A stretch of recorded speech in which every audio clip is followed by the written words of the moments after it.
पालक पराठा हा खूप चविष्ट पौष्टिक पदार्थ आहे. सकाळच्या नाश्त्यासाठी किंवा डब्यासाठी एकदम योग्य आहे. तर रेसिपी पुढे पाहूयात. स्किप करू नका. 1 वाटी बेसन पीठ, 1 वाटी ज्वारी पीठ आणि 1 वाटी गव्हाचं पीठ घ्यायचं आहे.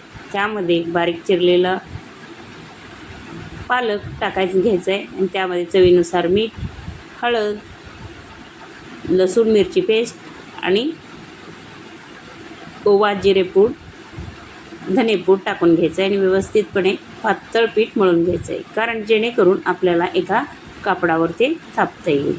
थापून घ्यायचं आहे. नंतर ते व्यवस्थित थापल्यानंतर गोल केल्यानंतर एकीकडे तवा गरम करायला ठेवायचा आहे. गरम तव्यावर दोन्ही बाजूनी म्हणजेच सोनेरी रंग येईतोपर्यंत भाजून घ्यायचं आहे.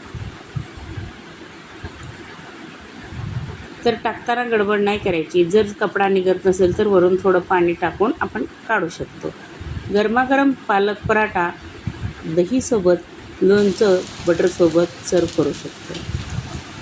हवं असेल तर पालक पराठा कमी तेलातला देखील प्रकार करू शकतो. आपण तेल डाएटसाठी कमी देखील वापरू शकतो.